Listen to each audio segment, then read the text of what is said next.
नमस्कार दोस्तों, शाम के 7 बज चुके हैं और यूपी तक पर वक्त है मुद्दे की बात का। 22 जनवरी को अयोध्या के राम मंदिर में रामलला की प्राण प्रतिष्ठा के जरिए बीजेपी चुनावी माहौल में हिंदुत्व के रंग को दिन प्रतिदिन गाढ़ा करती जा रही है। उधर मायावती ने इंडिया गठबंधन के नजदीक आने का इशारा तो दिया है, लेकिन कांग्रेस की तरफ से कोई हरी झंडी नहीं है। अखिलेश यादव और कांग्रेस पार्टी का गठबंधन मिलकर बीजेपी को कड़ी चुनौती तो देना चाहता है उत्तर प्रदेश में, लेकिन अब तक ना तो सीट बंटवारे का कुछ पता है और ना ही प्रचार की रणनीति का। ऐसे में अगर आज चुनाव हो जाएं तो जीत किसकी होगी? उत्तर प्रदेश की 80 सीटों में से किस पार्टी के हिस्से कौन सी सीट आएगी? कौन सी सीट आएगी और कितनी सीटें आएंगी? इसी सवाल का जवाब ढूंढता एक और सर्वे आया है, यानी ओपिनियन पोल आया है। और ये ओपिनियन पोल एबीपी और सी वोटर का है। न्यूज़ चैनल एबीपी और सी वोटर का ये सर्वे है और इस सर्वे के आंकड़े देखकर एक बार फिर अखिलेश यादव और मायावती को पसीना आ सकता है।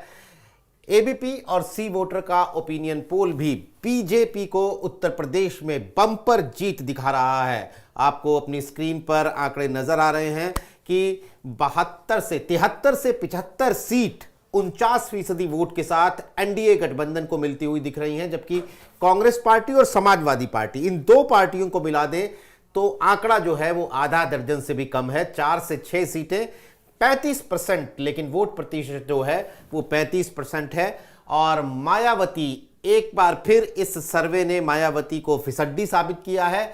सिर्फ 0 सीट से 2 सीट तक, यानी अगर प्रदर्शन खराब रहा तो 0 सीट और अगर थोड़ा किस्मत ने साथ दिया तो 2 सीटें, लेकिन वोट प्रतिशत 5%, विधानसभा से भी बहुत ज्यादा कम। आज तक का सबसे कम वोट परसेंटेज दिखा रहा है ये सर्वे। और अन्य के हिस्से कोई सीट नहीं है। अन्य में बहुत सारी पार्टियां जिनके बारे में आगे बात करेंगे, लेकिन वोट फीसदी 11% उनको मिलता हुआ दिख रहा है। अगर हम कुछ दिन पहले आए टाइम्स नाउ और ईटीजी के सर्वे से इस सर्वे की तुलना करें तो लगभग आंकड़े दोनों सर्वे में बराबर दिख रहे हैं। यानी बीजेपी के पास 1-2 सीटों का प्लस माइनस के साथ 70 से ज्यादा सीटें हैं बीजेपी और एनडीए के पास।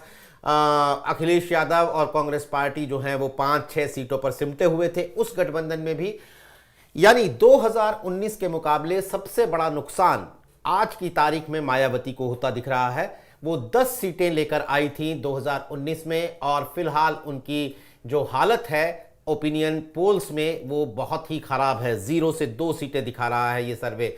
अखिलेश यादव और कांग्रेस का जो गठबंधन है वो कमोबेश बराबर है। उस वक्त वो मायावती के साथ लड़े थे अखिलेश यादव, लेकिन अब कांग्रेस के साथ लड़ते हैं तो वही 5 सीटें जो उन्हें 2019 में आई थी और कांग्रेस पार्टी के साथ मिलकर भी लगभग वही स्थिति है। लेकिन बीजेपी जो 10 सीटें मायावती की कम हो रही हैं वो सीधे सीधे बीजेपी और एनडीए के खाते में जुड़ रही हैं और उनके आंकड़े को 73 से 75 तक ले जा रही हैं एबीपी और सी वोटर के सर्वे के मुताबिक। तो क्या ये सर्वे पॉलिटिकल पार्टीज के लिए आंखें खोल देने वाला है? क्या इंडिया गठबंधन के लिए अपने कील पेच जो है वो और दुरुस्त करने की चेतावनी दे रहा है? क्या मायावती को ये कह रहा है कि बिना गठबंधन के आपकी दाल नहीं गलने वाली? इन्हीं तमाम मुद्दों पर बात करने के लिए हमारे साथ मौजूद हैं लखनऊ से वरिष्ठ पत्रकार और दैनिक भास्कर के ब्यूरो चीफ विजय उपाध्याय, साथ ही समीरात्मज मिश्रा वरिष्ठ पत्रकार हैं और प्रशांत श्रीवास्तव जो कि इंडिया टुडे मैगजीन के प्रिंसिपल कॉरेस्पॉन्डेंट हैं और लगातार आप उन्हें इस शो पर देखते हैं। सबसे पहले विजय उपाध्याय जी, दूसरा सर्वे आया है विधानसभा चुनाव के नतीजों के बाद और एबीपी और सी वोटर का यह सर्वे भी 73 से 75 सीटें बीजेपी को लेता हुआ दिखाई दे रहा है, जबकि इंडिया गठबंधन की हालत जो है वो पतली है। आपको क्या लगता है विजय जी, क्या ये यूपी का जो माहौल है उसे बयान कर रहा है ये गठबंधन या फिर कुछ ऊंच नीच है? काफी कुछ आज के माहौल के हिसाब से ठीक है, क्योंकि अभी जो उत्तर प्रदेश के राजनीतिक हालात हैं उसमें बीजेपी का एज साफ नजर आ रहा है।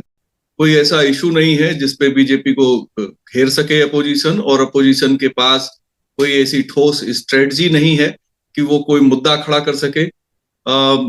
कांग्रेस अलग कोशिश कर रही है, सपा पे भी हमले कर रही है, जो कि इंडिया गठबंधन का पार्ट है नेशनल लेवल पे, लेकिन स्टेट में दोनों के बीच में टकराव है।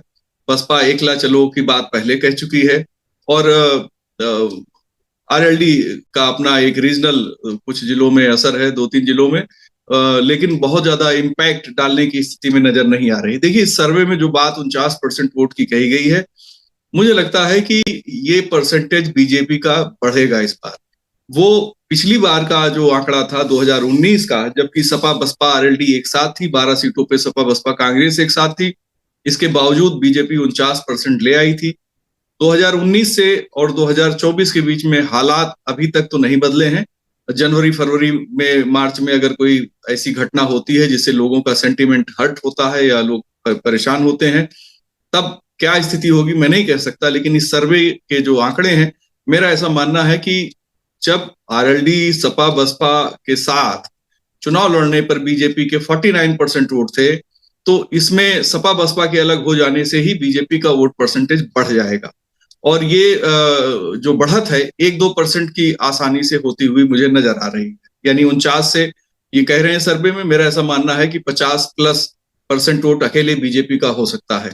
इसमें अपना दल का भी आधा 1% वोट आपको जोड़ना पड़ेगा, तब आज की पिक्चर एग्जैक्टली साफ हो पाएगी। जहां तक सीटों की बात है, मैं सहमत हूं। उत्तर प्रदेश में 13 सीटें ऐसी हैं जहां 30% से ज्यादा माइनॉरिटी वोट है, और 30% से 50+ तक वोट है, और ये 13 सीटें बीजेपी के लिए बहुत क्रूशियल हैं।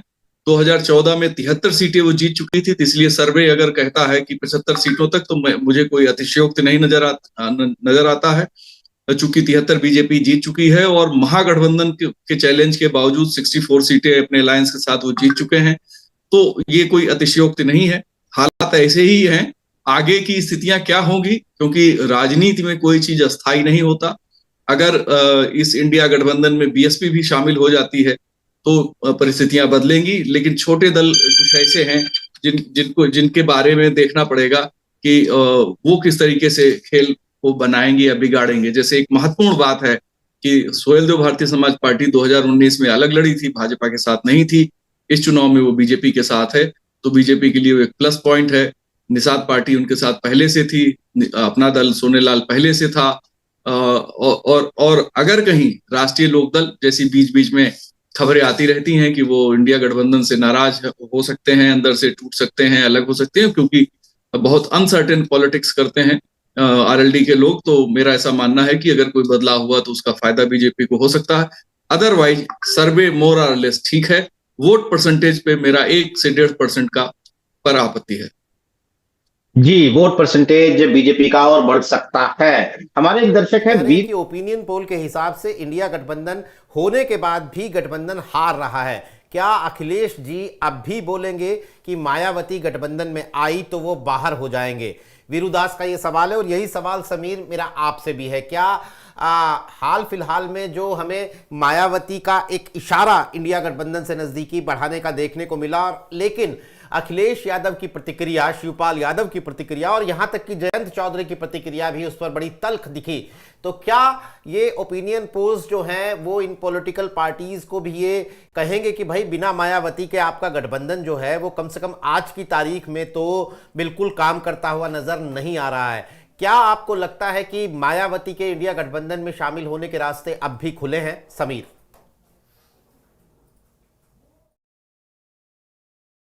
नीरज, बिल्कुल मायावती के गठबंधन में शामिल होने के रास्ते बिल्कुल खुले हैं, और ये सर्वे आज बता रहा है। इस पर हम लोग काफी पहले से चर्चा कर रहे हैं, और मैं कई बार ये कह चुका कि अगर आज की जो गठबंधन की सिचुएशन है, इस सिचुएशन में 70+ सीटें लाने से बीजेपी को कोई नहीं रोक सकता है। विजय जी भी बिल्कुल वही बात कह रहे हैं, और सभी को ये दिखाई पड़ रहा है।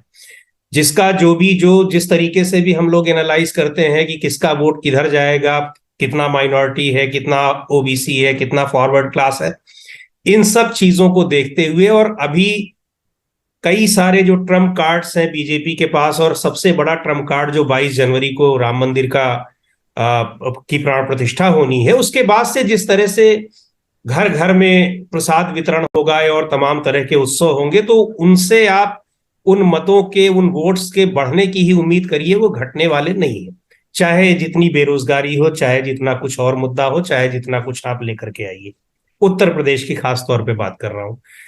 लेकिन ये सही बात है, और ये चीज हम लोगों को भी पता है, ये चीज राजनीतिक दलों को भी पता है, कांग्रेस और बीजेपी को भी पता है। इसीलिए मध्य प्रदेश चुनाव के समय राजस्थान में, मध्य प्रदेश में खास तौर पे जो तल्खी आई थी समाजवादी पार्टी और कांग्रेस के बीच में, वो तत्काल दूर हो गई, और उसको दूर हो जानी थी, क्योंकि समाजवादी पार्टी को भी पता है कि क्या स्थिति होने वाली है लोकसभा चुनाव में, और कांग्रेस पार्टी को भी पता है कि वो उत्तर प्रदेश में क्या कर पाएंगे अकेले दम पर।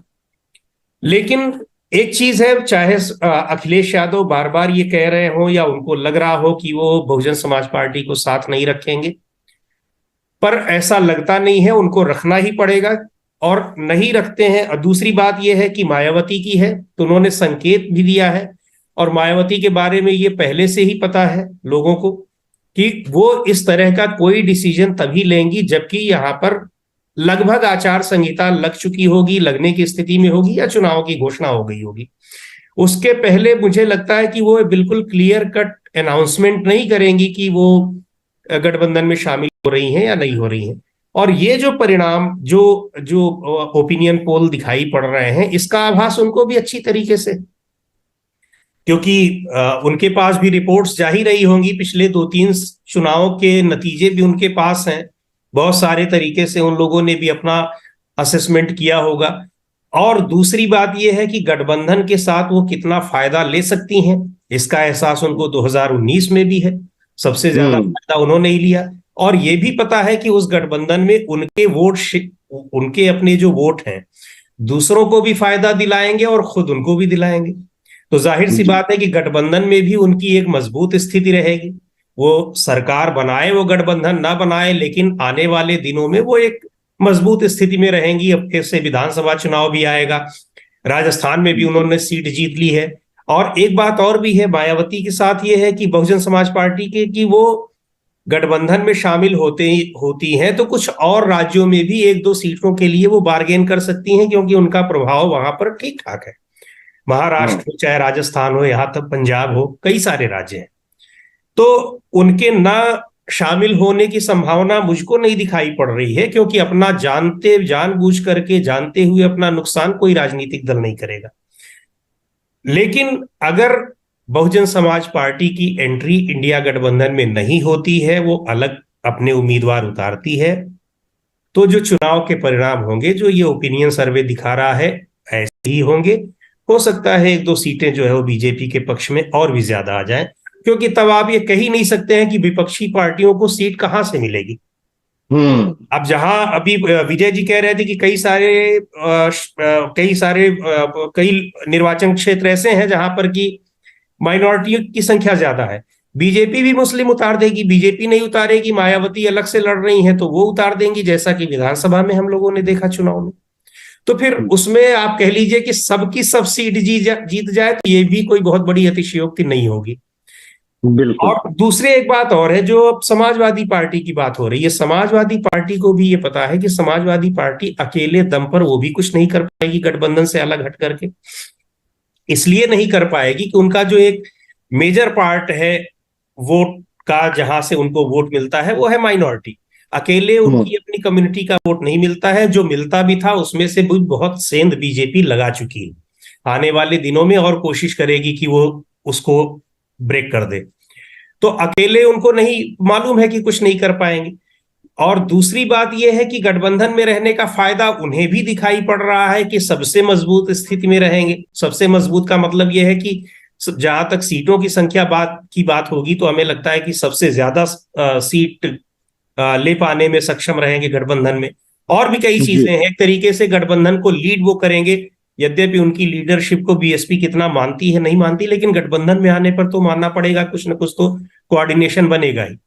तो अलग लड़ने का समाजवादी पार्टी का भी कोई फायदा नहीं दिख रहा है। और दूसरे ये है कि समाजवादी पार्टी और कांग्रेस और आरएलडी का ही गठबंधन अगर होगा, तो ये बहुत फायदा उससे होने वाला नहीं।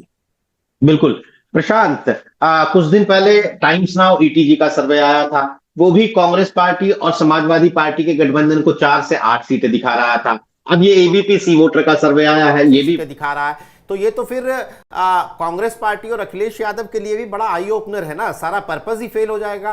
कांग्रेस पार्टी को हम ये कह सकते हैं कि खोने के लिए उत्तर प्रदेश में कुछ नहीं है, लेकिन अगर हम पूरे देश के चुनाव की बात करें तो जो ये इंडिया गठबंधन की नींव पड़ रही है, ये तो यहाँ उत्तर प्रदेश जो पहला स्पीड ब्रेकर है वहीं पे ये औंधे मुंह गिरती हुई नजर आ रही है। तो क्या कांग्रेस पार्टी अखिलेश यादव की जो नाराजगी है मायावती को लेकर, वहां उसे कुछ सॉफ्ट करने की कोशिश करेगी क्या इसके बाद? जो सर्वे के जो आंकड़े हैं वो निश्चित तौर पे विपक्ष के लिए बहुत चौंकाने वाले होंगे। हालांकि ग्राउंड पर अगर आप माहौल देखें तो हम लोग शायद पैनल में कोई भी यहाँ पर इस बात से डिसएग्री नहीं करेगा कि 5-6-8 सीट का फर्क हो सकता है, लेकिन माहौल तो अभी बीजेपी के फेवर में ही यहाँ पर चीजें चल रही हैं। बीजेपी का पॉजिटिव ज्यादा है विपक्ष की तुलना में। अगर ग्राउंड पर आप बात करें तो नैरेटिव बीजेपी ने सेट किया है 3 राज्यों में अभी जीत के बाद, तो विपक्ष की स्थिति बहुत ज्यादा यूपी में फिलहाल बहुत मजबूत नहीं दिखाई पड़ती है। लेकिन बीएसपी के आने से मुझे लगता है कि थोड़ा सा फर्क यहाँ पर पड़ेगा। लेकिन बीएसपी आएगी नहीं आएगी फिर वही सवाल है, वही बात है जो अभी समीर जी ने भी कही इस बात को। लेकिन अगर जो आपने सवाल पूछा कि अखिलेश यादव को कांग्रेस मनाने में लगी है और अखिलेश की जो बीएसपी में जो बातचीत है, जो कांग्रेस की बीएसपी से बातचीत चल रही थी, उस पर ऐसा कुछ अभी कांग्रेस सीरियस नहीं हो रही। लेकिन मुझे लगता है कि ये एक वजह है, इसी वजह से प्रभारी भी बदला, क्योंकि कांग्रेस यहाँ पर किसी भी कीमत पर अखिलेश को अब नाराज नहीं करना चाहती है। ऑलरेडी शब्दों के बाण दोनों तरफ से बहुत चले पिछले 3-4 महीने में, अखिलेश यादव और कमलनाथ के बीच में चले, यहाँ पर यूपी में अखिलेश यादव और अजय राय के बीच भी चले। तो कांग्रेस तो फिलहाल इसी गठबंधन के साथ जाएगी। लेकिन अभी भी अंदर खाने ये बात कांग्रेस को लगती है कि कहीं ना कहीं बीएसपी के आने की अभी उम्मीद खत्म नहीं हुई है। 15 जनवरी का इंतजार सब लोग कर रहे हैं कि शायद मायावती अपने जन्मदिन पर कुछ फैसला लें। तो इस वजह से यहाँ पर कांग्रेस और ये जो अलायंस है कहीं ना कहीं बीएसपी की एंट्री पर अब पूरी तरीके से डिपेंड कर गया है। अगर ये अलायंस ऐसे ही लड़ता है, आज मौजूदा स्थितियों में 4 पार्टी लड़ती हैं, अगर कांग्रेस, समाजवादी पार्टी, आरएलडी और अपना दल के, अगर ये 4 पार्टी लड़ती हैं तो अभी उतनी मजबूती, उतना नैरेटिव जमीन पर अभी ना ही कोई कार्यक्रम हुए हैं। पिछले दिनों अभी एक प्रोटेस्ट जरूर साथ में इन लोगों ने किया और कार्टर भी साथ में आया, लेकिन कोऑर्डिनेशन कमेटी या नेताओं का दिल्ली में साथ आ जाना और जमीन पर गांव में ब्लॉक में साथ आ जाने में फर्क है। जब तक ये लोग ब्लॉक लेवल तक अपने कोऑर्डिनेशन कमेटीज नहीं बनाएंगे तीनों चारों पार्टियों की, तब तक कुछ नहीं होगा। समाजवादी पार्टी और कांग्रेस के नेता अभी तक जमीन पर मतलब जो है, पिछली बार भी अगर आपको ध्यान हो सपा बसपा का अलायंस तो हो गया था, लेकिन जिलों में कोऑर्डिनेशन उस तरीके से नहीं हो पाया था। तो अगर आपको वोट अभी तो ऑलरेडी आपका गठबंधन थोड़ा कमजोर है यूपी में, और अभी कोऑर्डिनेशन कमेटीज जिले स्तर पे भी नहीं बनी है। जब तक ये नहीं हो पाएगा तो चैलेंजिंग, आप बहुत ज्यादा आप मजबूत नहीं हो पाएंगे कि आप बहुत चैलेंज दे पाए। और अगर गठबंधन को मजबूत करना है तो मुझे ऐसा लगता है कि बीएसपी को इन लोगों को किसी भी तरह लाना होगा। बिल्कुल। अभी विजय जी ने चूंकि ये कहा था कि बीजेपी का जो वोट परसेंटेज है 49%, 49%, वो बढ़ भी सकता है। तो मैं अपने एक बात स्पष्ट कर दूं कि एबीपी और सी वोटर का जो ये सर्वे है, इसमें वोट परसेंटेज में मार्जिन ऑफ एरर 3 से 5% का है। यानी जो वोट परसेंटेज आपको अपनी स्क्रीन पर नजर आ रहा है, सर्वे ये डिस्क्लेमर दे रहा है कि वो 3% से 5% तक बढ़ या घट सकता है। यानी बीजेपी का 49% जो वोट प्रतिशत है वो बढ़कर 54% भी हो सकता है, घटकर 46% भी हो सकता है। लेकिन ज्यादा उम्मीद हमारे पैनलिस्ट ने जैसा बताया कि अगर सब कुछ सही रहता है तो बीजेपी का वोट परसेंटेज फिलहाल बढ़ने की ही जो है आसार नजर आ रहे हैं। तो ये 3 से 5% का जो एरर, मार्जिन ऑफ एरर है, ये भी काफी महत्वपूर्ण है इसमें। रजत, आपका सवाल। बिल्कुल नीरज जी, मैं सवाल लूँ उससे पहले बहुत सारे दर्शक जुड़े हुए हैं, उनका कमेंट लेना भी बहुत ज़रूरी है। अशोक कुमार लिख रहे हैं कि बीएसपी के बिना इंडिया गठबंधन का कुछ नहीं होने वाला है। विरुदास का कमेंट आपने लिया ही, और बहुत सारे दर्शक हमारे साथ जुड़े हुए हैं, जैसे कि प्रणव हैं, उनको लगता है कि बीएसपी को थोड़ा ज़्यादा सीटें मिलनी चाहिए। प्रवीण यादव लिख रहे हैं कि अगर मायावती इंडिया में आती हैं तो बीजेपी को हराया जा सकता है, ऐसा प्रवीण यादव का कहना है। शिव कुमार हैं, वो भी कह रहे हैं कि बीजेपी फिर से जो है वो चुनाव जीत जा रही है। इसके अलावा और बहुत सारे लोग हैं, रोहित कुमार हैं, आरजेपी के हैं जो हमारे साथ जुड़े हुए हैं। सुधीर कुमार को लगता है कि सर्वे उतना सही नहीं है जितना उनकी अपनी राय है कि सर्वे उस हिसाब से ठीक नहीं है। सुधीर कुमार भी हमारे साथ जुड़े हैं, पिंटू कुमार भी हैं, वो भी कह रहे हैं कि बीएसपी को साथ आना चाहिए। बहुत सारे लोग हमारे साथ जुड़े हैं, और भी जो लोग हैं मैं उनके नाम ले लेता हूं, जैसे कि अशोक सिंह यादव जुड़े हुए, कह रहे हैं कि इंडिया अलायंस को जमीन पर तैयारी करना चाहिए, सीट शेयरिंग में लगे रहे तो नुकसान होगा। विजय जी, मैं आपके पास आऊंगा। तमाम दर्शक ये कमेंट कर रहे हैं, लगभग एक कमेंट ये है कि मायावती को इंडिया गठबंधन के साथ आना चाहिए। क्या अखिलेश यादव का एरोगेंस है कि हम मायावती के साथ नहीं जाएंगे, या स्ट्रेटजी है? क्योंकि क्या आपको लग रहा है कि मायावती के आने से दलित वोट जो है वो सीधा शिफ्ट हो जाएगा इंडिया गठबंधन के साथ? क्योंकि अगर वो गठबंधन में नहीं है तो उन्हें पिछले अगर आप चुनाव देखेंगे, यानी कि आप लोकसभा की बात करेंगे तो करीबन 18-19% वोट था, वो 5% में नजर आ रही है। विधानसभा में उनके पास करीबन 12 कुछ परसेंट 13% वोट था, अब वो 5% में नजर आ रही है। तो क्या मायावती जाएंगे तो कुछ एड ऑन हो जाएगा, कुछ बड़ा हो जाएगा, या फिर भी आपको अगले अगर एड ऑन हो जाते तब भी यही सर्वे नजर, मतलब यही तस्वीर आपको नजर आएगी?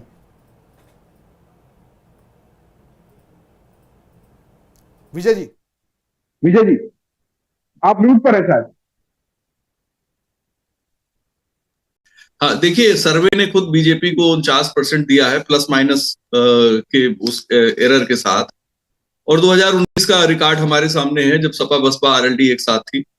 तब से कांग्रेस को देखिए 2.3% पे आ गई है। तो जो उस समय इन लोगों को वोट मिला था, हम मान लेते हैं उसमें 2.3% और बढ़ जाएगा, इससे ज्यादा क्या होगा। दूसरी बात, बड़ी बात मैं ये कहना चाहता हूं, उत्तर प्रदेश की सियासत में लोकसभा चुनाव जीतने हारने से सपा या बसपा के सेहत पर कोई फर्क नहीं पड़ता, सिर्फ फर्क पड़ेगा कांग्रेस की सेहत पर। तो सपा बसपा कांग्रेस के ही कीमत पर आगे बढ़ी है, मजबूत हुई है। तो ये क्यों कांग्रेस को मजबूत होना चाहेंगे? ये 2027 का जो विधानसभा चुनाव है वो इन दोनों पार्टियों के लिए ज्यादा इंपॉर्टेंट है। केंद्र में कौन सरकार रहती है, कौन सी नहीं रहती, इसका मजा दोनों ने लिया है। 2007 से 12 तक मायावती की सरकार थी, केंद्र में कांग्रेस की लीडरशिप की यूपीए गवर्नमेंट थी। और 12 से 14 तक अखिलेश की सरकार थी, केंद्र में यूपीए की सरकार थी। और इस दरमियान हुआ क्या क्या, वो घटनाएं अगर आप कैलकुलेट करें तो पाएंगे कि कांग्रेस इनके लिए नुकसानदायक है बनिस्बत बीजेपी के, क्योंकि बीजेपी ने इनका वोट बैंक खाया है लेकिन परमानेंट नहीं है वो। लेकिन कांग्रेस का जो वोट बैंक इन्होंने खींच लिया है, जो अपने पाले में कर लिया बीएसपी ने और सपा ने, ये अगर वापस गया तो शायद इन पार्टियों का अस्तित्व ही मिट जाएगा, इसलिए या बहुत कमजोर हो जाएंगी। इसलिए मेरा मानना है कि लार्जर जो पर्सपेक्टिव है उसको देखते हुए पार्टियां इंडिया गठबंधन की बात तो करेंगी, लेकिन कोई रणनीति नहीं बन पाएगी जिससे उत्तर प्रदेश में कुछ खास हो जाए। अच्छा, फिर एक ऐसी पार्टी जो बहुत कमजोर हो चुकी है नेशनल लेवल की, उसमें जान फूंकने की जरूरत क्या है इन दोनों नेताओं को? आखिर इनको मिलेगा क्या? जब 40 सीट जीतकर मुलायम सिंह 2004 में आए थे, 38+2 आरएलडी, तब इनको केंद्र में कुछ मिला ही नहीं। 2008 में इन्होंने सरकार बचाया, उसके बाद 12 से 14 के बीच में इनको कुछ नहीं मिला। इनके ऊपर सीबीआई की इंक्वायरी अलग से चढ़ गई। पार्टी को कमजोर करने की सियासत 2009 के बाद वैसे ही होने शुरू हो गई। तो ये तो सब समान इंटरेस्ट वाले दल हैं, मतलब एक ही समान इंटरेस्ट वाले मतदाताओं के बीच में फलने फूलने वाले दल हैं। तो ये वहां पे अगर किसी प्रतिद्वंदी को मौका दे देंगे तो वो तो फिर इनसे छीन लेगा। मेरा ऐसा मानना है। जैसे आरएलडी 9 सीटें सपा की बदौलत जीती, एक राज्यसभा भी इन्होंने दिया। उसका फायदा क्या हो रहा है सपा को? सपा को तो कोई फायदा होता नजर नहीं आ रहा है। जयंत चौधरी एक फैक्टर बनते जा रहे हैं पश्चिमी उत्तर प्रदेश में अखिलेश के मुकाबले। सुहेल देव भारतीय समाज पार्टी के साथ चुनाव लड़े, भाग के आ गए बीजेपी के साथ। 6 सीट, 4 बीजेपी के साथ जीते थे, इनके साथ 6 जीत गए।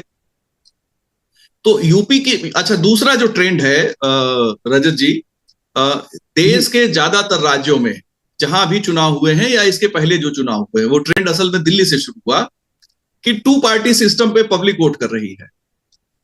80 से 90% वोट 2 पार्टियों को मिल रहे हैं। आप देख लीजिए, सिर्फ तेलंगाना में 13% बीजेपी पाई है, बाकी सारा वोट सपा कांग्रेस और भारत उसके बीआरएस के पास आया है। मध्य प्रदेश में तो 85%, छत्तीसगढ़ में 80 से ऊपर, राजस्थान में 80 से ऊपर। तो आखिर बाकी दलों के लिए रोल कहां बचता है? यूपी में 37% सपा को मिला था विधानसभा में और 44% बीजेपी को मिला था। तो 80% इन दोनों दलों के पास वोट है। तो इसमें दूसरे की एंट्री क्यों दी जाए? क्या राजनीति ये कहती है कि हम अपनी कीमत पर आपको मजबूत करें, उससे हमारा फायदा क्या होगा? तो जो मोटी मोटी बात नजर आती है, कॉमन सेंस वाली, वो कॉमन मैन के लिए भी है कि आखिर हम आपको मजबूत करना क्यों करें? क्या फायदा होगा? क्या केंद्र में मंत्री बन सकते हैं अखिलेश यादव या मायावती जी? मायावती के पास 19 लोकसभा सदस्य थे, कांग्रेस ने उनको क्या दे दिया? यूपीए में उन्होंने बिना मांगे समर्थन दिया था 2004 में। तो ये जो हिस्ट्री है, विजय जी, मैं अगर इस पर ही बात मैं करूं तो अभी तो शायद सरकार में अगर ये लोग शामिल होते तो इनको फायदा न होगा, क्योंकि कांग्रेस उतनी मजबूत नहीं है। और अगर सरकार बनेगी भी, ये बहुत हाइपोथेटिकल है, लेकिन फिर भी शायद अखिलेश यादव, मायावती, ममता बनर्जी, शरद पवार जैसे नेताओं की ज्यादा भूमिका होगी, तो शायद ज्यादा दबाव में हो, क्योंकि कांग्रेस तो खुद का प्रधानमंत्री कैंडिडेट घोषित करने से अभी कतरा रही है। तो आपको नहीं लगता कि अगर ये लोग थोड़ी सीटें ज्यादा जीत लेंगे तो इस बार अगर सरकार बनी विपक्ष की तो बार्गेन कर लेंगे? अगर मुलायम सिंह यादव रक्षा मंत्री बन सकते हैं तो शायद अखिलेश यादव भी रक्षा मंत्री बन सकते हैं।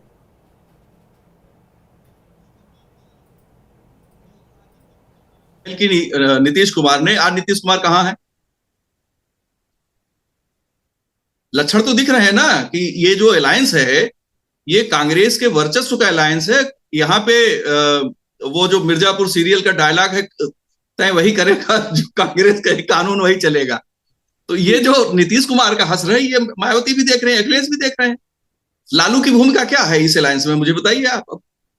शुरू में जो पहल नीतीश और लालू ने की थी वो तो विलुप्त हो गई, उसकी जगह एक नया फार्मूला आ गया।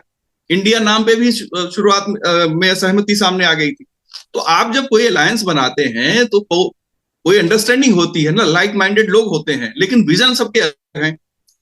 कांग्रेस का ओबीसी एजेंडा सपा के वोट बैंक पे अटैक करता है, आरजेडी के वोट बैंक पे अटैक करता है, नीतीश कुमार के वोट बैंक पे अटैक करता है। तो आखिर वो क्यों इनके साथ जाएंगे? अपने वोट बैंक शिफ्ट करने लिए जाएंगे भी, पब्लिक को ये मैसेज भी देंगे, चूंकि उनको सेकुलर वोट चाहिए, माइनॉरिटी के वोट चाहिए, तो मैसेज ही देंगे और मैसेज बड़ा मजबूत देंगे, बहुत खड़ा देंगे, लेकिन एफर्ट नहीं करेंगे अंतिम परिणति तक पहुंचने के लिए। देखिए, ये देश की राजनीति में का डीएनए बदल गया है, इस बात को लोग समझ नहीं रहे हैं। मैं, नीरज जी, आपको याद हो, मैं जब भी आपके साथ होता हूं ये बात मैं बार बार कहता हूं कि राजनीति का सारा अल्फाबेट चेंज हो चुका है, लेकिन और तय कर रही है बीजेपी। अपोजिशन तो उसके छोड़े हुए पद चिन्हों पर जो 10 साल पहले छोड़ दिया, उस पे कदम रख के आगे बढ़ने की कोशिश कर रही। ओबीसी का सारा जो नैरेटिव है, ये मोदी जी सत्ता में आने का सबसे बड़ा कारण तो वही है। इस सच को झुठला कर अगर आप कोई नया बिजूका खड़ा करेंगे, जैसे खेत में पक्षी को डराने के लिए खड़ा किया जाता है, तो उससे इंसान तो नहीं डरेगा। फिर आपकी जो स्कीम्स हैं, यानी कि जब आप पॉलिटिक्स में कोई चीज करते हैं तो उसमें इकोनॉमिक्स कहाँ है, वो पब्लिक देखती है कि भाई अच्छा, फिर उसमें हमारा सम्मान कहाँ है, सम्मान छोड़िए, हमारा जो राष्ट्रीय स्वाभिमान है वो कहाँ है। तो एक नए इकोसिस्टम में मोदी इनको उठा के ले गए। आप देखिए, राम मंदिर का मुद्दा देख लीजिए। राम मंदिर के मुद्दे को बीजेपी के जो सहयोगी लोग हैं, जैसे विश्व हिंदू परिषद और आरएसएस, देश में कुल 6.5 लाख गांव हैं, 5 लाख गांव में भजन कीर्तन होगा 22 तारीख को। 12 करोड़ लोगों में निमंत्रण देने जा रहे हैं, अक्षत पूजन करके, और रामचंद्र जी की एक फोटो देंगे, एक निमंत्रण उनको पत्र देंगे, उसमें कुछ नियम लिखे हुए हैं कि 22 तारीख को आपको क्या करना। 12 करोड़ घरों में, एक घर में अगर आप 5 आदमी मानते हैं, जो मॉडल माना जाता है कि 5 लोगों का एक परिवार होता है, तो कितने लोग हो गए? 60 करोड़। और 5 लाख गांव में कार्यक्रम होगा तो ये 100 करोड़ लोगों के बीच में पहुंच हो गई इनकी। इसके मुकाबले आप कोई भी एक कार्यक्रम बता दिए, अभी ये भी तय नहीं कि राहुल गांधी दूसरी भारत जोड़ो यात्रा करेंगे कि नहीं करेंगे। तो ये जो चीजें बीजेपी कर रही है, जिस पैमाने पे कर रही है, जिस पैरामीटर पे कर रही है, उसके ये सारा कुछ एक्चुअली अपोजिशन का सारा फार्मूला तो मुझे लगता है कि बहुत पुराना है। आप नई मर्सिडीज के मुकाबले आप एम्बेसडर कार दौड़ाने की कोशिश कर रहे हैं, वो दौड़ेगी नहीं। उम्मीदें जो उससे जुड़े हैं उनको लगेगा हाँ, एम्बेसडर बड़ी अच्छी गाड़ी थी, बहुत अच्छा चलती थी, बड़ा आरामदायक सीट थी, लेकिन आज जमाना मर्सिडीज का है यार, हाईटेक गाड़ी का है। देखिए विजय जी, अगर विजय जी कांग्रेस के लोग आपकी बात सुन रहे होंगे तो वो कहेंगे कि जीतेगा तो कछुआ ही। देखिए अब हम क्या कर सकते हैं इसके लिए? देखिए, लेकिन जो देखिए मेरा काम विश्लेषण करना है, मैं जर्नलिस्ट हूं, मैं जी किसी जी पॉलिटिकल पार्टी का स्पोक्स पर्सन नहीं हूं। मेरा काम है जो दिख रहा है वो बोलना, जो मैं देख रहा हूं वो बोल रहा हूं। मैंने आपसे कहा था कि ओबीसी वाला जो कार्ड है ये नहीं क्लिक करता, मुझे नजर आता। वजह क्या है कि कोई अनोखी चीज बिहार वाले में आया ही नहीं, सिवाय इसके कि माइनॉरिटी को वोट ज्यादा मिला। जो जो औसत था आकलन का कि इतने होंगे 17%, उससे ज्यादा वहां माइनॉरिटी दिखाई दिया, 15 से 17 दिखाई दिया। इसके अलावा और कुछ नया मिला नहीं। उससे क्या होता है? उससे मेजॉरिटी को लग रहा है बढ़ रहे हैं, हम घट रहे हैं। तो एक आयाम नहीं है, आयाम बहुआयामी है। आपको राजनीति अगर करनी है, सोशल मीडिया में सब अभी सोशल मीडिया में जा रहे हैं। उत्तर प्रदेश में भाजपा 2 करोड़ लोगों को नमो ऐप से जोड़ने जा रही है। मतलब अब ट्विटर और ये जो प्लेटफॉर्म है वो बेकार हो गए, ये ला रहे हैं ऐप पे डायरेक्ट आपको। आप समझ रहे हैं? 1 स्टेप फॉरवर्ड। आप अभी सोशल मीडिया में अटके हुए हैं, वो कह रहे हैं नमो ऐप पे आ जाओ, झंझट ही खत्म, दूसरे की वॉइस सुनने की जरूरत ही नहीं है। तो ये जो चीजें हैं, अच्छा फिर दूसरी आप लाख आरोप लगा दें, लाख चीजें कह दें। अब जैसे बेरोजगारी की बात है, बेरोजगारी तो परमानेंट फेनोमेना है। जिनको नौकरी करनी है उनके पास काम इतना है कि वो काम करने के लिए परेशान है, और जो काम नहीं करना चाहे तो 1000 बहाना बनाएंगे। घर से भी बहाना बनाएंगे, सरकार से भी बनाएंगे, पॉलिटिकल पार्टी से भी बनाएंगे। एक अच्छा ड्राइवर ढूंढिए, नहीं मिलता। एक अच्छा टाइपिस्ट ढूंढिए, नहीं मिलता है। अच्छा अकाउंटेंट ढूंढिए, नहीं मिलेगा। तो आपके अंदर काबिलियत होगी तो रोजगार तो मिल ही जाएगा। और नहीं आप नौकरी करेंगे तो आप अपना रोजगार करेंगे। हम आएंगे, बिल्कुल इस मुद्दे पर आएंगे जो आप बात कर रहे थे कि एक मल्टी लेयर पॉलिटिक्स करती हुई नजर आ रही है, और एक कई किस्म की पॉलिटिक्स है, और एक स्टेप फॉरवर्ड है विपक्ष से। समीर जी, क्या मान लिया जाए, विजय जी की बातें सुनिए, सर्वे को देखिए, और जिस तरीके के 4-5 राज्यों के चुनावी परिणाम रहे, क्या बीजेपी को हराना असंभव है? और खासकर उत्तर प्रदेश में अभी तो नरेंद्र मोदी की बात होती है, विधानसभा चुनाव आती है तो योगी आदित्यनाथ की बात होती है। तो क्या विपक्ष के पास कुछ भी नहीं है इस पूरे चुनाव में? सिर्फ ये है कि भाई साहब एक मैच है, चलिए खेल लेते हैं, जीतेगी ऑस्ट्रेलिया, हमें तो बॉलिंग कर लेनी है।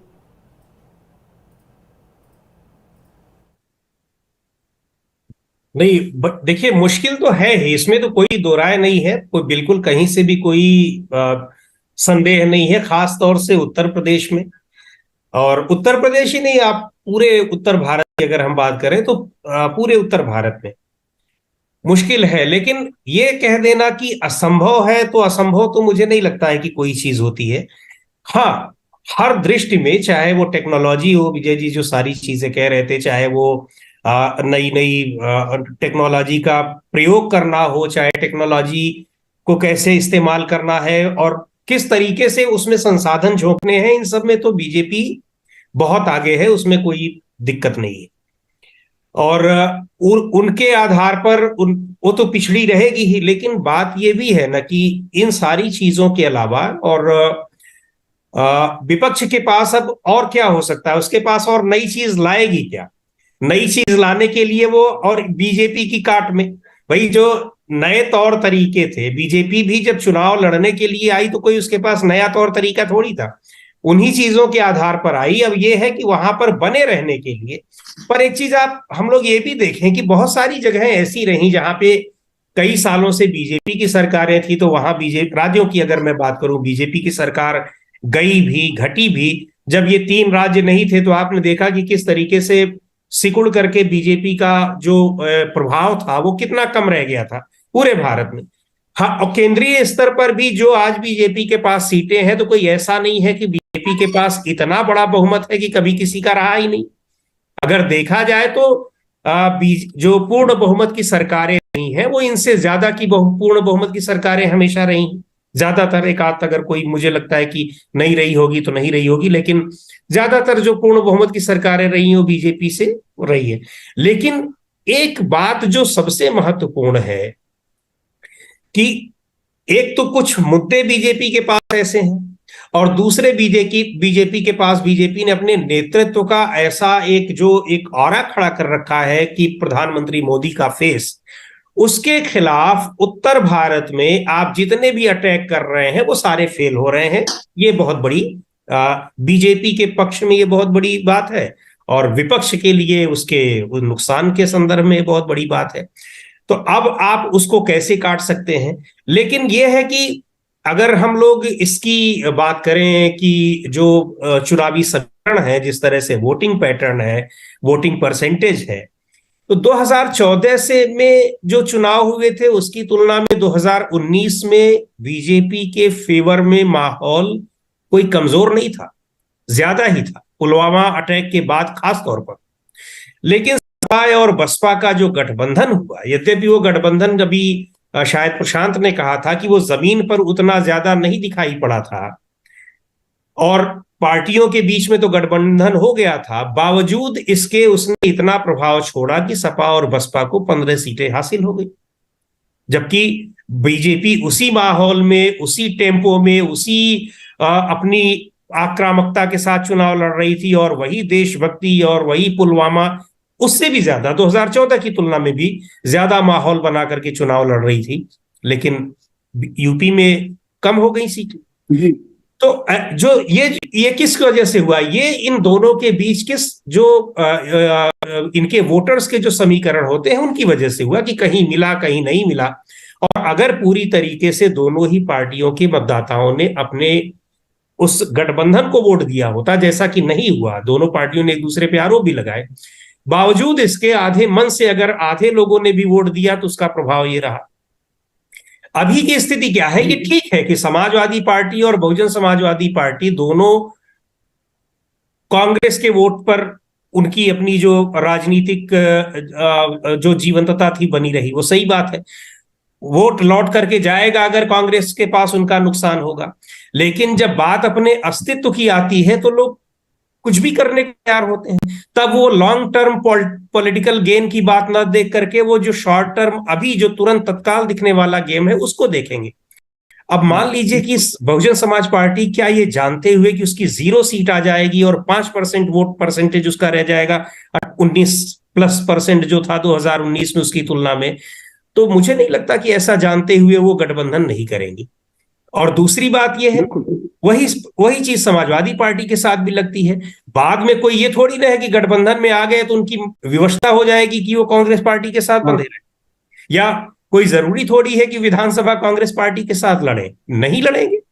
तो मुझको लगता है कि अपने अस्तित्व को बचाए रखने के लिए मजबूरी में उस कांग्रेस पार्टी के साथ आने में कोई गुरेज कर भी नहीं रहा है। समाजवादी पार्टी आप देखिए, बसपा ने तो पहले भी अलायंस किया था, समाजवादी पार्टी का तो 17 का अलायंस हुआ नहीं, उसके पहले तो कभी अलायंस नहीं था। ये ठीक है, केंद्र में बाहर से सपोर्ट दे रहे थे, और बाहर से सपोर्ट दे रहे थे तो बाहर से सपोर्ट देने में इनका बिना शर्त समर्थन ही था। कांग्रेस के पास सीटें नहीं थी, पूर्ण बहुमत नहीं था, तो अगर ये लोग ये शर्त रखते कि हम सरकार में शामिल होंगे तो कांग्रेस मना तो कर नहीं सकती थी। तो वो तो एक अपने ढंग का समझौता था, इनको इसमें फायदा दिखाई पड़ रहा था, तो इन्होंने बिना शर्त समझौता किया हुआ था।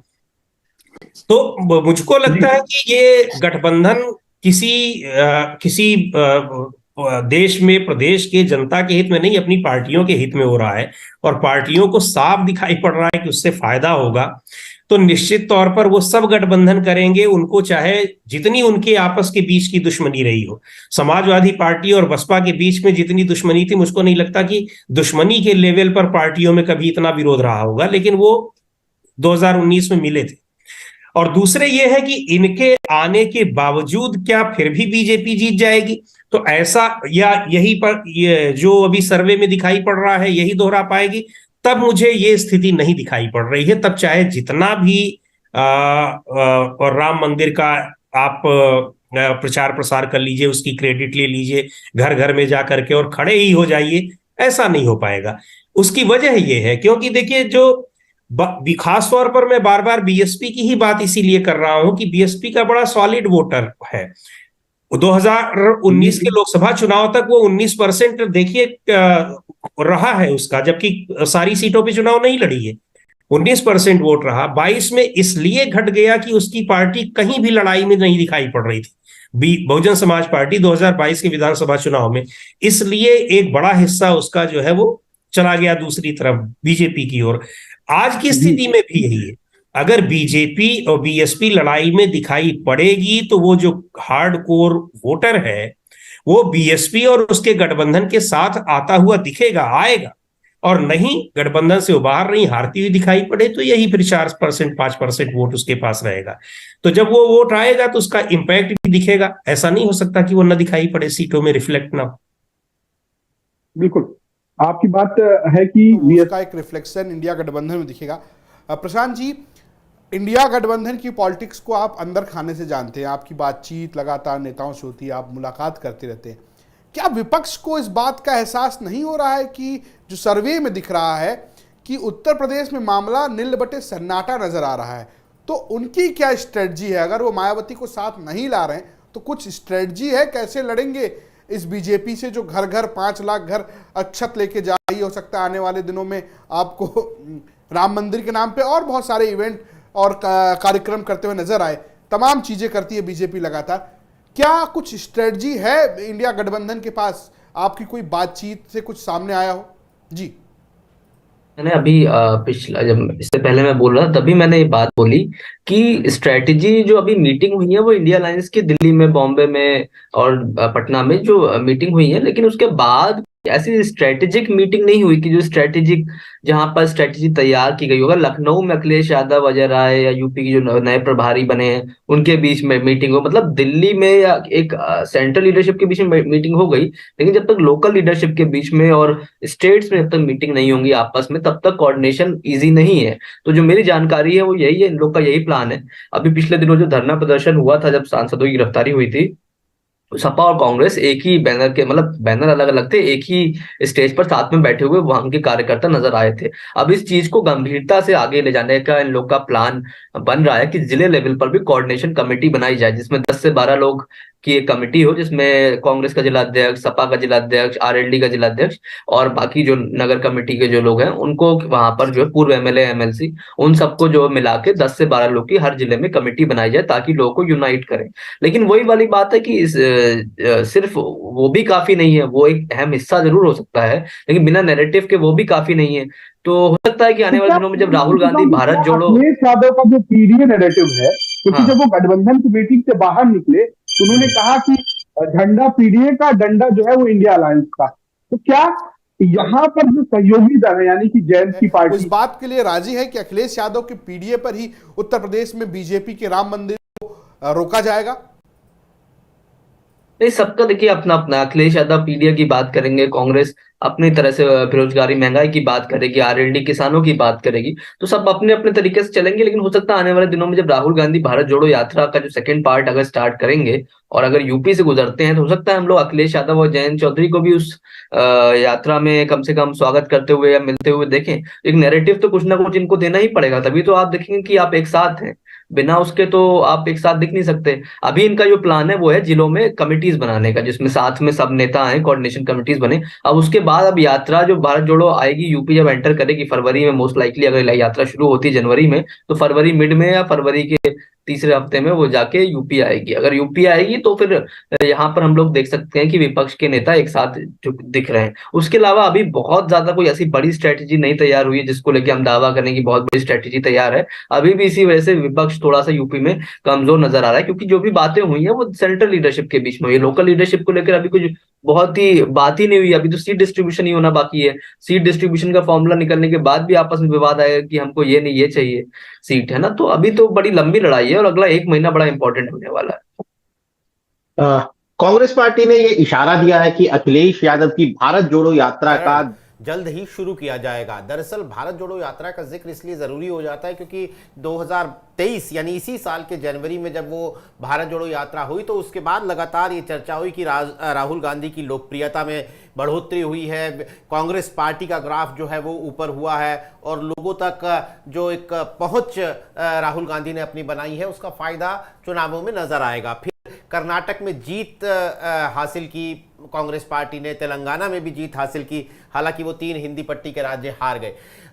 विजय जी, मेरा आपसे यही सवाल है कि हालांकि अभी जैसा आपने भी कहा तारीखें तय नहीं है, अभी स्वरूप भी तय नहीं है कि पूर्व से पश्चिम की तरफ जाएगी या पश्चिम से पूर्व की तरफ जाएगी, लेकिन राहुल गांधी की भारत जोड़ो यात्रा की शक्ल में कांग्रेस पार्टी को लग रहा है कि उनके तरकश में एक तीर है जो बीजेपी का पूरे तामझाम का जो गुब्बारा है उसमें अभी भी छेद कर सकता है।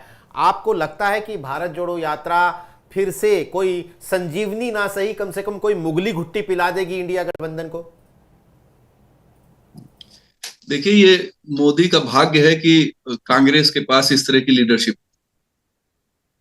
ये अपने आप में एक चमत्कार से कम नहीं है। जब चुनाव की स्ट्रेटजी तय करने का वक्त है, अलायंस में स्ट्रेटजी तय करने का वक्त है, अपने संगठन से कैंडिडेट्स के बारे में सर्वे कराने का वक्त है, बीजेपी 6 सर्वे करा चुकी है, आप कहां खड़े हैं? तब आप यात्रा करेंगे, तो जब आप यात्रा करेंगे तो पार्लियामेंट्री बोर्ड की बैठक कौन करेगा, कॉमन मिनिमम एजेंडा कौन तय करेगा? ये ठीक वैसे ही है जैसे तो प्रियंका गांधी को हम लोग कांग्रेस का ट्रम्प कार्ड मानते थे। 2019 के लोकसभा चुनाव के पहले वो पॉलिटिक्स में आई, फिर वो लखनऊ आई, लखनऊ या कानपुर में उन्हें गंगा नदी में नाव पे बैठा दिया गया और बताया गया कि ये जल यात्रा होगी और बहुत ही क्रांतिकारी होगी, और जल यात्रा उन्होंने इस तरह से प्रोग्राम बना दिया, मिर्जापुर तक वो 4 दिन तक नाव में ही रही।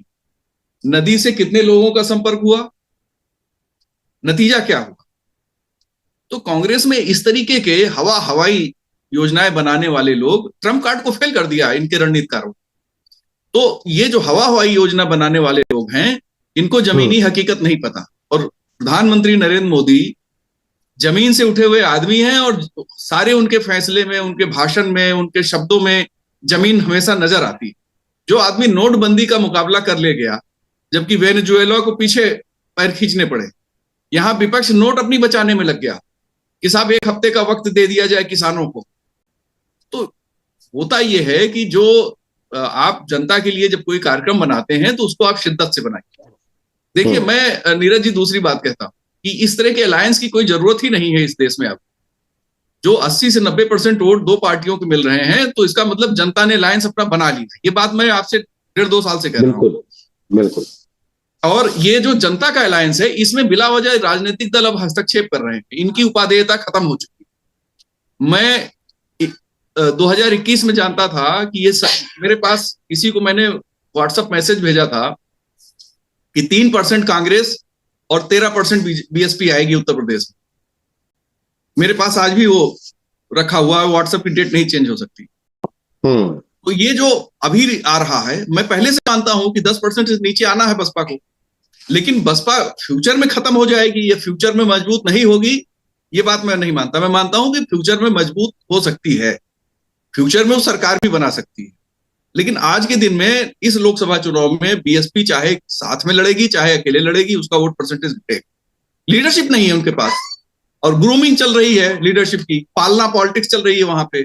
अभी नया नया बच्चा आया है, उसके पालने में झुलाया जा रहा है उसे राजनीति के। तो ये जो अच्छा, अब यूपी में अगर आप बड़े चिंता में हैं कि नहीं भाजपा को हारना चाहिए, तो मेरा मानना सिर्फ एक फार्मूला, कांग्रेस, बीएसपी, आरएलडी ये अपना झोला झंडा समेट लें, सिर्फ समाजवादी पार्टी को कह दें कि आप लड़ो। आप देखिए, जो 15 सीटें हैं वो 17-20 हो सकती हैं, लेकिन अगर आप कहेंगे नहीं हम भी लड़ेंगे, शेयर लेंगे, तो कुछ नहीं होगा। एक ही फार्मूला है कि सपा को अकेले छोड़ दें। जो बात अखिलेश कहते हैं कि जो शुरू में कह रहे थे कि जो जहां मजबूत हो उसको दे दिया जाए, तो जहां कांग्रेस मजबूत है कांग्रेस लड़े, जहां बसपा मजबूत है बसपा लड़े। लेकिन यूपी में 2014 में बीएसपी को 0 सीट मिली, 2019 में जो मिली वो सपा के वोट थे। इनको 38% वोट मिले हैं, बसपा को 19% नहीं है। वो 38% वोट जो 2019 में उनको मिले थे, वो वोट अकेले उनके नहीं थे, उसमें वही वोट था कि जो अलायंस बन गया था बीजेपी के खिलाफ जनता का, उस जनता का वोट था, न कांग्रेस का था। अब कांग्रेस बस किसी पार्टी का वोट नहीं है। इस देश में वोट 2 है, एक जो मोदी समर्थक है, दूसरा जो मोदी विरोधी, तीसरा वोट नहीं है। कम से कम उत्तर प्रदेश और बिहार, मध्य प्रदेश, राजस्थान दिखाई दे रहा है, 2 ही तरीके के वोट हैं। तेलंगाना में वो स्थिति नहीं, दक्षिण के राज्यों में वो स्थिति नहीं है। लेकिन जहां जहां बीजेपी मजबूत है वहां सिर्फ 2 तरीके का वोट। अगर इस फार्मूले को इंडिया गठबंधन मान ले और वो कह दे कि हम विड्रा कर रहे हैं उत्तर प्रदेश से, सिर्फ सपा लड़ेगी। और अखिलेश में पोटेंशियल है। मोदी का जो मॉडल है वो मॉडल 2 चुनाव पर निर्भर है। एक 2009 का यूपीए का, जब उम्मीदों की उन्होंने लाभार्थी वाले वोट लिए थे। दूसरा 2012 का समाजवादी पार्टी का चुनाव की स्ट्रेटजी और उनके नारे और उनके सारे तौर तरीके का आप स्टडी कर लीजिए, आपको पता लगेगा दोनों को मिक्स करके मोदी ने 14 में चुनाव लड़ा। तो ये जो 14 और 19 दोनों, और सपा ने अपने ही फार्मूले को छोड़ दिया 12 के बाद। काम करने पे वोट नहीं मिलता। आपने मुझे नौकरी दे दी, हो गया, अब मेरी सैलरी जो बढ़ाएगा मेरे लिए वो महत्वपूर्ण है। दूसरा कोई मैनेजर कहेगा यार मेरे लिए आप लॉबिंग करिए और मैं हो जाऊंगा तो मैं आपकी सैलरी बढ़ा दूंगा, तो मैं उसके लिए काम करूंगा, मैं आपके खिलाफ ही काम करूंगा, आपने भले मुझे नौकरी दी है। तो जनता के का मनोविज्ञान इस तरह से काम करता है। आपने घर दिया तो हमें टीवी कौन देगा, फ्रिज कौन देगा, हमारी दूसरी जरूरतें कौन पूरी करेगा। मोदी यही काम कर रहे हैं, वो घर भी दे रहे हैं, वो टीवी फ्रिज की जरूरतों के बारे में भी उम्मीद जगाए हुए।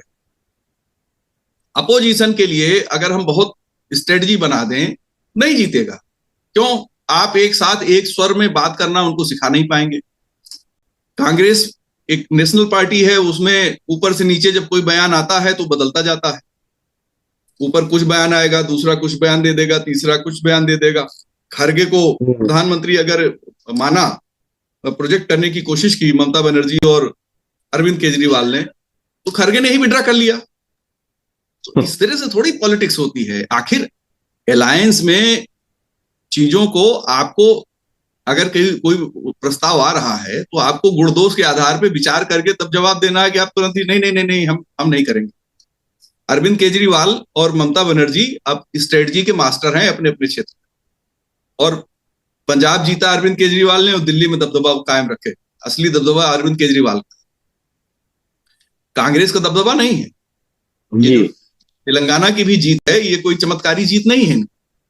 वो तो बीजेपी ने फील्ड तैयार की और कांग्रेस की फसल कट गई। तो ये जो चीजें हैं इसको आपको देखना पड़ेगा। जब जनता अलायंस कर चुकी है तो आपको बिला वजह उसमें इंटरफेयर करने की जरूरत नहीं। आप विड्रा कर जाइए, सब लोग सिर्फ सपा को दे दीजिए कि आप चुनाव लड़ें। और मैं मानता हूं कि बेहतर रिजल्ट उत्तर प्रदेश से आ सकता है, लेकिन ये संभव नहीं है। संभव नहीं है तो 13 सीटें ही ऐसी हैं जहां पे अपोजिशन के लिए बहुत अच्छी गुंजाइश है। लेकिन अगर अपोजिशन एक होके नहीं लड़ेगा, एक होके मतलब एक पार्टी नहीं लड़ेगी, अलायंस की बात में नहीं, तो वो फायदा नहीं मिलेगा। इन्हीं 13 सीटों पे सारा विपक्ष का दारोमदार। उसमें भी बीजेपी मुरादाबाद जीत चुकी है 14 में, सहारनपुर 14 में जीत चुकी है, जहां 40% से ज्यादा वोट है। तो एक लोकल फैक्टर भी काम करता है। अच्छा, अब बात यह है कि राम मंदिर बीजेपी का कोर इशू नहीं है। न सिर्फ राम मंदिर की वजह से ही बीजेपी जीतेगी, अगर जीतेगी तो नहीं, बिल्कुल सही कह रहे हैं। वो अपने आर्थिक कार्यक्रमों की वजह से जीतेगी। जो केंद्र सरकार के आर्थिक कार्यक्रम है उनकी आप देखिए, राहुल गांधी ने 2019 के लोकसभा चुनाव के पहले एक वो न्याय वाली कोई स्कीम घोषित की थी कि हम 72,000 देंगे। लोगों ने 12,000 एक्सेप्ट कर लिया, 72,000 को ठुकरा दिया। क्रेडिबिलिटी भी होनी चाहिए। आप अगर हमसे लड़ रहे हैं तो लड़िए, तभी आपकी क्रेडिबिलिटी है। सपा और बसपा की लड़ाई टकराव ही उनकी क्रेडिबिलिटी था। वो जब 19 में एक हो गए तो क्रेडिबिलिटी खत्म हो गई। कांग्रेस सपा के बीच में टकराव था तो क्रेडिबिलिटी थी उनकी। 17 में एक हो गए, खत्म हो गई। तो जो टकराव है इसकी भी अपनी एक सियासत है। आप कल तक लड़ रहे थे, आज इकट्ठा है, परसों फिर लड़ेंगे। तो जनता इन इन प्रयोगों से ऊब चुकी है। 77 का प्रयोग हो, 67 का हो, 77 का हो, 89 का प्रयोग हो, फिर जनता दल का प्रयोग हो। अब मेच्योर है पब्लिक। अब चीजों, अच्छा, सोशल मीडिया ने गांव के अंतिम व्यक्ति का अंत्योदय कर दिया है राजनीतिक जागरूकता में। इन सब चीजों को एक ब्रॉडर पर्सपेक्टिव में आप नहीं सोचेंगे। एक सीधे सीधे मान लेंगे कि अरे बीजेपी के पास तो उन्होंने बेरोजगारी दर कम बढ़ गई है, महंगाई बढ़ गई। महंगाई तो भैया 9% थी मनमोहन के जमाने में, आज तो 5-6% है। दुनिया के हालात ज्यादा खराब हुए हैं पिछले 10 साल की अपेक्षा इन 10 सालों में। उस समय 2009 का ग्रेट डिप्रेशन था, तो इस बार कोरोना है जो दुनिया को उससे भी नीचे रसातल में ले गया। और भारत का सेंसेक्स जो 12,000 2014 में था, आज 71,000 है। तो लोगों के पास इनकम बढ़ी है। उत्तर प्रदेश का बजट 1947 से लेकर 2017 तक 3 लाख करोड़ पहुंचा। 17 से 23 में आके 7 लाख करोड़ हो गया। ये चमत्कार कैसे हुआ? 4 लाख करोड़ कैसे बढ़ गया केवल 7 साल में, जबकि आपको 70 साल लग गए 3 लाख करोड़ पहुंचाने में? तो ये सारे सवाल पब्लिक अब समझती है, लेकिन हमारा जो पैरामीटर है वो 10 साल 15 साल पुराना है। हम अभी वहीं पे रुके हुए हैं, उससे आगे हम चीजों को सोचना नहीं चाहते हैं। तो इसलिए विपक्ष के सामने बहुत बड़ी दिक्कत है। और मैं समझता हूं कि उत्तर प्रदेश में या इंडिया गठबंधन में जो रीजनल पार्टियां हैं, चाहे वो ममता बनर्जी हो, चाहे अरविंद केजरीवाल हो या अखिलेश यादव हो, इनकी ओपिनियन का महत्व ज्यादा होता है बनिस्बत की कांग्रेसी, क्योंकि ये अपने अपने इलाके में चुनाव जीत रहे हैं। जी बिल्कुल। समीर, छोटी छोटी प्रतिक्रिया लूंगा। हमने जो दर्शकों से सवाल पूछा है, फाइनल सबसे ज्यादा सवाल भी चूंकि उसी पर आ रहे हैं, क्या फाइनल अब हम इस स्टेज पे ये कह सकते हैं कि मायावती और इंडिया गठबंधन जो है वो आपस में हाथ मिलाएंगे मौजूदा हालात को देखते हुए?